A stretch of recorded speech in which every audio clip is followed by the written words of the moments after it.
So wait. You were just saying Michael just called you on your phone Yeah. from his cell phone. Yes. Yeah. Wait. When's the last time he called you? From his own cell phone. Yeah, well, from because he can't call. Oh wait, when's the last? Okay, you haven't called him. I was gonna say when's the last time he called you? I was thinking I forgot that prison you always call. Yeah, that's So, right. has he ever called you from a cell phone? No. This is his first experience. So how did that feel? Well, it was kind of funny to me, and my brother suggested that call him back and see if he know how to answer his cell Right. phone. Did you do it? No, I didn't do it. No, we should try. We always do it too. So what's that like when it pops up and now you got his cell phone number? He's just cruising the world. Like how cool is that? Yeah, I mean, that right there is an indication of that my son is free and he's out and about on his own, having his own cell phone and everything. So now I can call him when I want to, and he can call me when he want to. Absolutely. So that's one little step at a time, just one more small step. But there's a lot of small steps to go. What's some of the steps you look forward to most? What are some of the most? You want me to get them? Yeah. What are some of the most, I guess, important steps that you see in the future?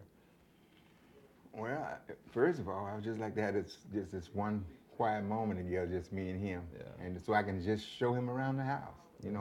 If he's looking for this or he's looking for that, I just want to know where he can find those things. Yeah.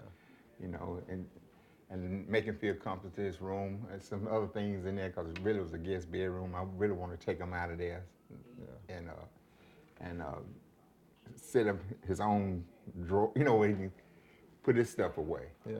And it's just a lot of little things like that. Those are things that I want to take care of, so he can finally feel he's at home. Yeah, that's what I'm looking forward to. That'll be awesome.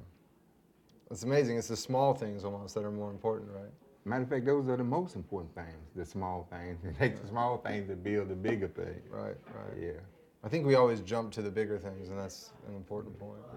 So actually, yeah, if I could just like whisper for a few moments, excuse you. Yeah. Sorry. Yeah. I'm sure that's. Sorry. Yeah, no problem. All right. So today has finally come. How do you? I mean, have you been able to even process that at all? Has it hit you? I really haven't been given the opportunity. Yeah. Because it's one thing after the next, I mean, the telephone's constantly ringing, people coming to my door unexpected. It's just, I haven't had a chance to even get a grasp of what's going on. Yeah. What was it like to see Michael walking into your house? Absolutely amazing. It's absolutely amazing. I'm talking about, remember Michael hadn't been home. Michael had not walked in my house or out in our house in over 20-something years. That's amazing. Yeah. It was just, I know, like, we all just stopped and watched him walk in. What were you thinking? Just like, I mean, I was just stuck. I couldn't move. I was like, this is incredible. That's where you felt about it at the time when it happened for you? Yeah. Is that you too? Like I noticed you stood there too and just like let him just go in and just like enter his new house. Yeah. I did. Matter of fact, I was surprised. I had enough leg power even to go down the steps, to meet him halfway. Absolutely. Yeah. So what were you thinking whenever he pulled up? Like, do I go out there? Is he gonna come in? Exactly. You already know.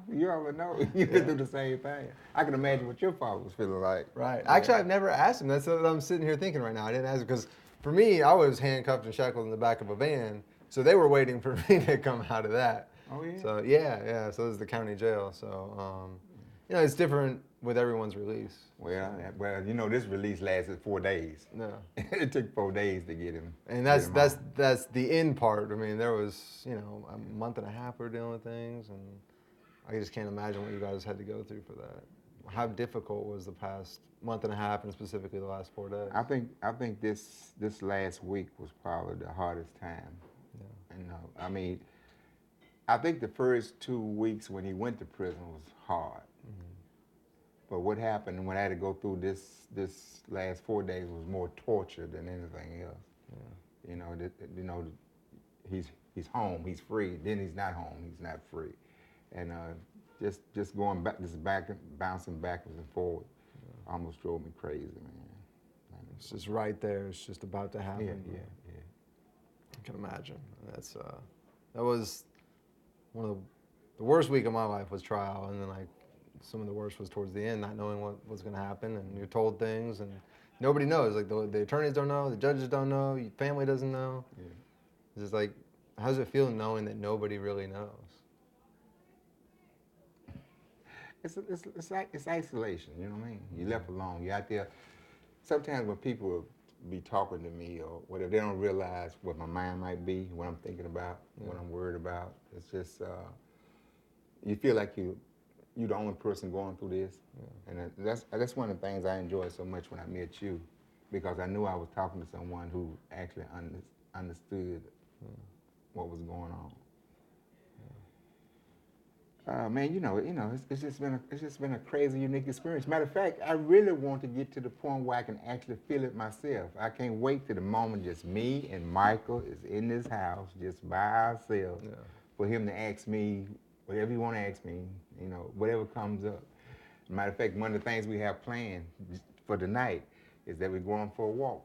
Because you probably heard me say before, he haven't been outside at night by himself in 20 years. Yeah. So one of the things we got planned, we're going for a walk tonight, at night. Just you guys. Yeah. Just you two. Yeah, just me and Mike. Just you two and the stars.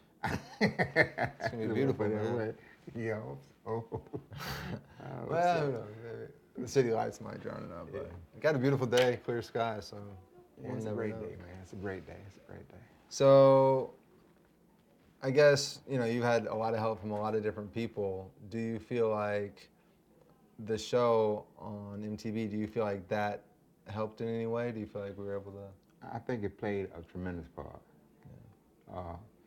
It gave a lot of people who thought they knew what was going on. It surprised a lot of people that there was more to the story than just what the media was telling them. Yeah. They got to meet the players and how it was affecting family and things like that. I think that's a marvelous job that you're doing. Because it's not like I tell people all the time, it's not about me, it's not about Calvin, but we got to make sure this thing do not happen again to another innocent person. Yeah, exactly. Yeah, man, you keep that show going, man. For sure.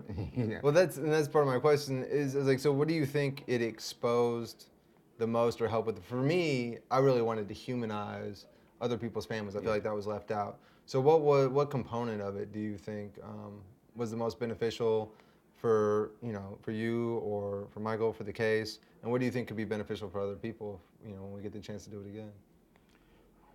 Are you talking about just the way the program was presented? Yeah, like what do you think can be most beneficial in terms of getting support? Obviously other than the facts, but like for me it was humanizing us because then more people will be attached to the cause and to your cause. Was there anything from the show that kind of stuck out that was like helpful or maybe brought more attention to the case than you would have expected?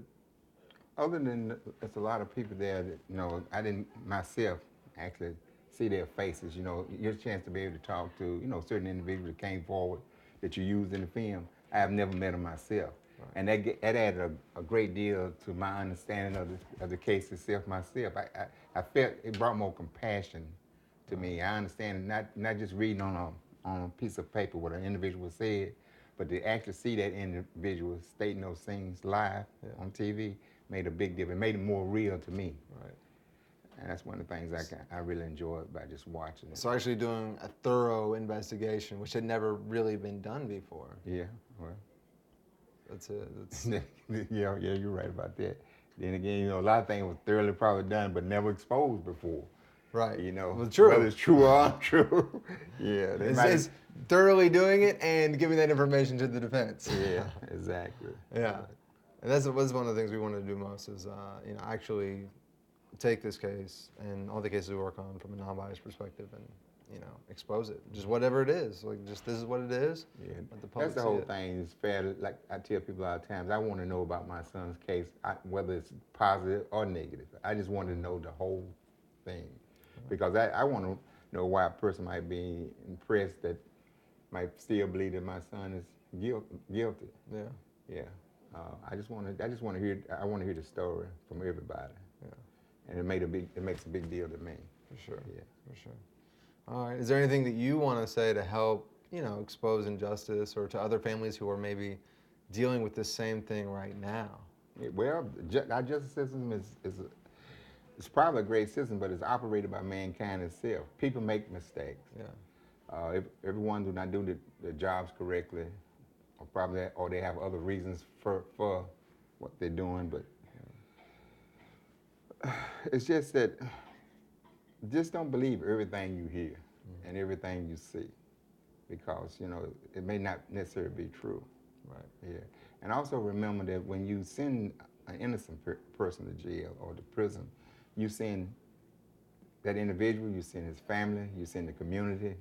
You know what I'm saying? Everybody, all the innocent go to prison, along with that innocent person. Yeah.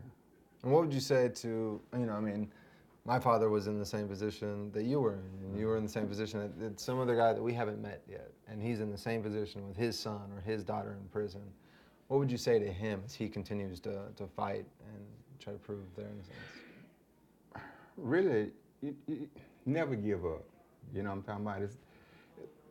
I sent this little quote out to family members and stuff when I was thinking about this thing. And when a senator went to visit Mother Teresa in India, and she was working at the house of death, and she was dealing with these people working so hard to try to feed these people who they know is going to die.